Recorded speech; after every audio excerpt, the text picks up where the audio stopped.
Gary Gensler could cause Biden this election. This election has now turned into a crypto battle. Pro crypto, anti crypto, a complete switch from 4 years ago. And the unsuspecting public could get hurt, but if you know the game plan, you could radically transform your family's life. So in today's video, I'm going to show you how Brad Garlinghouse put out, this is crazy. This is absolute crazy what he was saying during Bloomberg, an interview with Bloomberg, and it wasn't a favorable interview for Gary Gensler. He keeps pushing back. I don't talk about politics. I don't talk about whether Ethereum is a security, but it comes out that, hey, it's okay. Ethereum gets a free pass twice. So we're going to break down those videos, and then I want to hear your comments down below. What do you think is actually happening? What do you think? Why do you think this is happening? Why do you think that America right now, the people that are running this country, are completely against moving America into innovation? I'd love to hear your comments down below. But before we kick it off, I want to share with you guys right here. If you click the video, you'll see a needs assessment. So we're getting hundreds of questions. I insure my crypto profits in insurance. I like to protect, I like to compound, and I like to borrow against my money tax-free. I use insurance to protect my family's money. So click the needs assessment down below. You can get a free consultation with my team in America and Canada. And in my social media platform, just click the link and my team members will reach out to you as soon as possible. It's an absolutely free consultation. So let's dive right into this. So Brad Garlinghouse, okay, he put this out on June 25th, 2024. He said absolute nonsense coming from Gary Gensler today. Now, this was the Bloomberg interview, so we're going to watch that.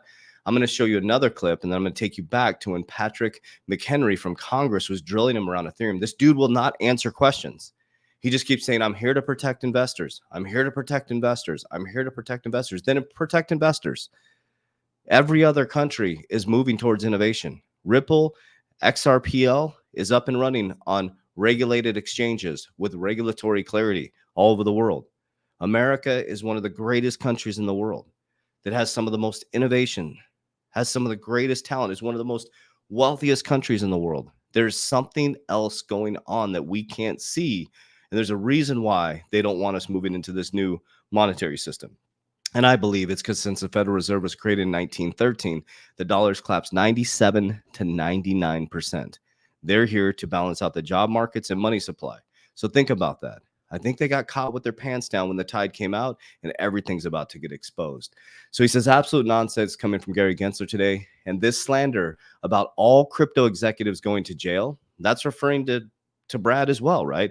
He says in this freaking video that all execs are going to jail, from the man who completely missed FTX, coming from the man, Gary Gensler, who completely missed FTX and actually cozied up to SBF before this collapse and wasn't even invited to the DOJ announcement about Binance. So Gary Gensler wasn't even invited to the Binance announcement. If he's really working for American people, as he says, he would have been fired a long time ago. Gary Gensler will cause Biden this election. That's coming from Brad Garlinghouse. So let's listen to the actual video, and then I'm going to take you to the Bloomberg interview here. Okay, ready?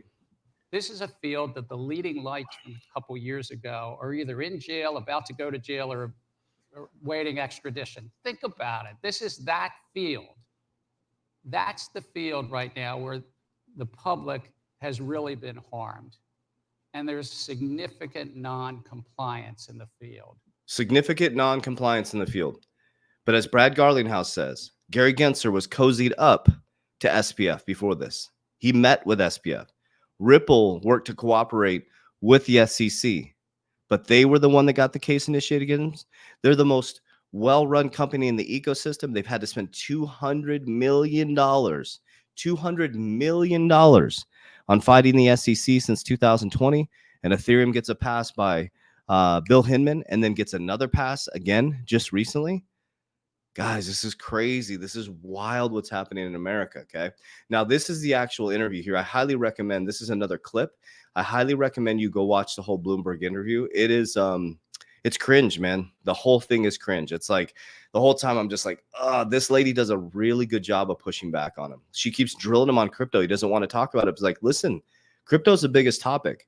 Trump is going all in on crypto. He knows that crypto is going nowhere. He's working, having closed door meeting with miners. He wants to bring remember guys, America is the greatest country in the world. We're the wealthiest country in the world. If we adopt this crypto, we could be the greatest country in the world in regards to crypto and innovation. And we will be. But this type of stuff right here, we got the presidential debate tonight, right? This type of stuff could lose Biden this election, guys. People are waking up to this new system. People are waking up to this new reality. And I'll tell you what, inaction is action, guys. I think it was Dan Pena that said this. Like, what are you going to tell your grandkids in the biggest shift in wealth in human history? You're going to tell them you did nothing? Absolutely nothing? Like, this is so critical. So listen to this 3-minute clip, and then I'm going to take you back to Patrick McHenry in Congress. This dude won't answer any questions. It's gross, man. As you know, crypto, though, is becoming almost an election issue. There's reports that former President Trump is going to speak at this big Bitcoin conference. He said that he will end, quote, Joe Biden's war on crypto. And there's one more.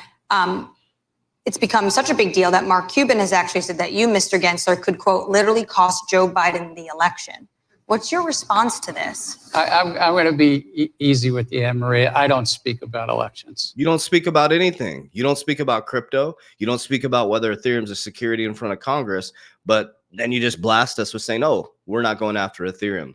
So which one is it? You don't talk about elections. You don't talk about crypto. You stay merit neutral. You don't have a response to Mr. Cuban? I just really, look, my role as a securities regulator, as chair of this great 5,000 person agency that oversees $120 trillion capital markets, we are here to look out for investors, look out for issuers, and where appropriate, to be a cop on the beat. So hanging out with SPF, what was the cop on the beat doing with SPF before the collapse? So what was that all about? And we have a set of rules that are pretty clear. There's nothing inconsistent about crypto securities and the securities laws. Nothing inconsistent. Unfortunately, there's a number of people that are non-compliant. There's nothing inconsistent? Huh. Say that, talk to Ripple about that. The $200 million they spent. Go say that in court. With the laws. Let me ask it a different way. Are you surprised by the political movement we've seen around crypto? Again, I mean, I'm a securities regulator. I'm focused every day on that part of my job, which is protecting the investors, looking out for issuers, access to markets, fair, orderly, and efficient markets. And with all respect, I hope your listeners understand. No, we don't. That's my role. We don't. Other understand. people can speak about. Yeah, we don't. We don't understand elections. your role. We don't. So the election is coming up, though, and although your term... I love this girl, man. Give her a freaking raise, dude. She's just relentless. And the crowd is laughing, guys. The crowd's laughing. He gets upset. You got to go watch the whole interview. Like, she knows she's pushing his buttons, man. The crowd starts laughing at him when he talks about the crypto thing. Like, this is ridiculous. This is the head of the SEC, guys. Anne-Marie, although your term take three. Although your term goes beyond November 5th, is there something you want to get done? Do you feel like you're up against the clock to get something done before the presidential election? Look, for her. Good for you. It's such a privilege to be in this role. I really mean it. I can't believe I'm serving my third president. I've been through Senate confirmation 6 times and all this. I just can't believe. Tell us how great you are. And every day, I think, is a privilege to help the American public, our clients, then help 330 million Americans. It's about chasing down insider trading. It's about making sure that there's the proper disclosures. It's about implementing. We still have some significant things. We just implemented this big transition to having the clearance, the settlement cycle to 1 day. But we're also working on the implementation of our Treasury clearing rules. And our $27 trillion Treasury market is way too jittery. It has fragility and jitters in it every couple of years. And settling that down and sort of implementing that set of rules. But yes, there are still some rules that we proposed and we have not yet adopted that we're working on, but we're not doing it against a clock. We are basically trying to promote these markets, enhance these markets on behalf of the American public, And if I'm honored to serve through my term, which is through 26, great. If it's earlier, that's democracy. Okay, and then she goes, you got to watch the interview, guys. She goes on to say, well, if Trump gets elected, you're probably not going to be here. And he just goes silent. Like, it's pretty wild. So, okay, so let me take you back on a journey here to Rep. Patrick McHenry confronts Gary Gensler around. It's just the same dog and pony show, guys. Listen to his responses. I don't talk politics. I don't even talk crypto. Okay, so do you recognize? It pauses. That's actually their video, so it's going to go. How would you categorize Ether then? Okay. So he asked, how would you categorize Ether then? I think that the general sweep of what Congress did, not just in the 30s, but as amended. I'm asking you, sitting in your chair now, to make an assessment under the laws as exist. Is Ether a commodity or a security? Without speaking to anyone. I know you've repeatedly said you're not going to speak to one, facts. except you've spoken to one, Bitcoin. Boom. Simple. I mean, he won't talk about politics and he won't talk about crypto. He won't talk about his Eth Security. But we found out, what, a month later in court documents that he'd already deemed Eth Security, or he'd spoken about that. Or do your research on that. I want to fact check on that. But it was something in court documents where they had already talked about ETH being a security. Well, we know it's true because they came out and said ETH is not a security. We're not going after them. So here's the good news in all of this. We're in the extremely speculative phase right now, guys. I'm not saying you need to go jump into cryptocurrency. I'm just telling you what I've done, and I'm going to repeat the same things over and over and over again repetitively, because there's 8 billion people in this world, 300 million and above in America. Okay. And most people are still stuck in this American mentality of trading time for money. We're buying shit we can't afford to impress people we don't like. Okay, that's what Gary Vee said. I love that. We're buying shit we can't afford to impress people we don't like. There's dudes driving around in $3,000 payment trucks with a boat behind it. They can't even put a dime into their investments. I mean, I'm okay with all that shit if your assets are paying for those liabilities. We got to switch our mindset. They get a pay raise and, you know, they get a bigger truck or they get a faster car instead of putting money into their family or investing into their future. We got to wake up, America. It's not in God we trust. It's in greed we trust. So first, we got to develop financial literacy. What is money? Money is debt in America. It's just debt in America. That's all it is. Every single dollar in the system is someone else's debt. And guess what? America's at 120% debt to income ratio. If America was a person, we'd have to file bankruptcy, but they can just print money. You can't. Okay. Since you can't print money, you got to make sure you move that money properly. And that's number 2, which is financial discipline. So understand what money is first. Number 2 is financial discipline. You got to start to look at, what are you doing with your money? Do you want it or you do need it? If you want it, you wait for an asset to pay for it. Okay. We focus on what we need right now. Okay. Then we go into how to earn. You got to look at debt and non-negotiables. How much debt do you have and why do you have that debt? Do you have 2 cars? Go down to 1, free up a car payment. Okay. Do you have extra rooms within your house? Rent one to a family member. Create some cash flow. Okay. Go through your garage, have a garage sale. Okay. So get rid of all debts, and look at your non-negotiables. What are non-negotiable debts that you have to have? Is it a car and transportation? Okay, good. Can you get rid of it? Get a hoopty, drive a piece of shit car. Okay. Just paid off and get you from point A to point B. Okay. Do you live in a big ass house that, you know, maybe your kids have moved out, whatever it is, right? Consolidate, maybe family move in together right now, just for right now. Okay. So once we look at debts and non-negotiables, we create some cash flow. Now we have some extra cash. We don't take that cash and buy a bigger car. We don't take that cash and go on vacation. You take that cash and you go into number 3, you learn how to invest. And you don't just go to a HR manager and put it into your 401k and hope that the markets will be favorable when you retire. Hope is not a strategy. You need to know where your money is going. Read the book, Intelligent Investor. Okay. Read the book, Cash Flow Quadrant, Richest Man in Babylon, Think and Grow Rich, Secrets of the Millionaire Mind. So now you have extra cash. Maybe you could put it in some speculative assets. I like to use cryptocurrency. It's what I use, but I'm very, very different strategy than a lot of people. I'm not in a get rich quick mentality. When this shit profits, I pull profits. I get out when everybody's coming in. Okay. Then I create a diversification strategy. So number 4 is learning how to protect and grow, learning how to grow that money. So I learned how to invest. Number 4, I learned how to grow my money. I pull my money out of speculative assets. I pull it down the risk pyramid. I put it into insurance. I put it into businesses. I put it into precious metals. We're going into real estate. And then number 5, I protect my wealth. I have a Rockefeller Trust waterfall system set up on my money. I've been studying this stuff nonstop since I left banking in 2017.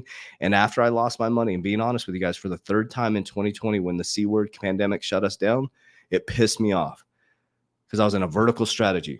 I wasn't scaled in my business. I was self-employed. Most people that start businesses are self-employed. Okay. I was still trading time for money because I had the broke mentality. I had the indoctrination American mentality. I bought a job, basically. My business was a job. So I scaled myself up out of my business by creating systems and processes that work 24 hours a day. So now I was earning money 24 hours a day. Warren Buffett, you'll never become wealthy till you make money while you sleep. When I started to make that money, I didn't buy a bunch of stuff. I actually was living with my parents for 1.5 years while I developed this. I stayed there. I'm so thankful to them. I stayed there. I humbled myself, and I figured out till I had enough stability to understand that this is sustainable. This is something I can do, and I understand. Then from there, every ounce of money that I earned, I put into the capital markets. I used cryptocurrency. Okay.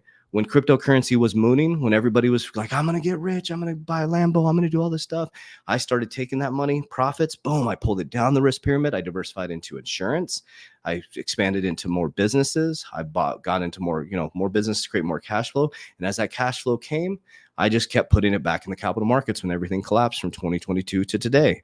And now we're going to go through another cycle. We're going to go through a huge crypto bull run. I'm going to pull that profit. I'm going to max fund my policies. I'm going to get more cash flow, buy more cash generating assets, and I'm going to repeat the process. And then there's stuff that I want. Sorry, I'm really fired up because I want to wake the public up. There's stuff that I want. Yes, I love supercars. I love fast cars. I can afford a supercar right now, but it doesn't make sense for me to buy it with cash that I could be investing right now. I want it. So I'm going to wait, okay, until I have an asset that can pay for that. So that's the mentality shift that I have, is I buy things that I want with assets that I create. Now, I'm not in that position yet. I don't have enough assets, or I don't think I'm secure enough for my future and my family's family after I pass away. But freedom is what I'm looking for. Freedom of time, freedom of choice. And I've developed that now. I can travel wherever I want. I can work from wherever I want. My son's in summertime. He's been with me all week. I've been with him every single day. My son is no longer in public school anymore. We're actually raising him and putting him through the schooling system ourselves. That's freedom to me. My daughter, 20-year-old daughter, lives with me. She's already an investor. I'm passing these skills down to them. She's putting money into the capital market. She's following the same pattern I do. She has her insurance policy set up, and I'm teaching her to invest every dime she has so she can live off her investments for the rest of her life. I'm not teaching her go to school, get a $200,000 loan for school, to get out, to get a $30,000 a year job, to get married, to get a home, to get all this stuff and credit card, the American dream, the American trap, and spend the rest of your life trying to pay it off and stressed out about money. No, live your life. You're 20 years old. Enjoy yourself. Have fun. Live with me as long as you can. Invest every single dime. Be responsible. Understand what money is. She understands what money is. I don't want her to be trapped to trading time for money. She has a job. She loves her job. Well, actually, today's her last day. She's coming to work for my companies, which is awesome. So today's her last day. That's pretty historical moment right now. Today is her last day in her JLB. She went and did her thing, but the requirement was she had to invest her salary, right? A certain percentage of her salary to live with me. So go live your life. She's having a great time. She's healthy. She's vibrant, all these things. But I'm trying to get you guys fired up, head of household. It's time to wake up. It's time to wake up. A lot of you are going to make a lot of money in crypto, but we saw thousands of people. We coached over 8,000 people worldwide. We saw thousands of people go up and come collapsing down because they thought they're going to catch the top. It's like being in the casino, guys. You throw $1,000 down on roulette and you win 2,000, get your money off the table, man. Get your money off the table. Think about that. When crypto booms, this bull run, that's house money that I'm earning, right? I'm pulling house money off the table and I'm securing it into my max fund policies. House money. And then I can borrow against the house money. I'm compounding house money. Think about that. I'm compounding house money. I can borrow against the house money, and then my house money's principal is protected when everybody comes collapsing down. It would have taken me, as much as I made in crypto from 2020 to 2022, it would have taken me almost most of my career as an executive to make that much money. Okay. But you have to get out of that get rich quick mentality. I'll get off my soapbox. So I know that was a long 10 minutes there, but I love you guys. I appreciate you. As we always say, warriors, rise, get your shit together. If you made it this far, comment warrior, and I love you.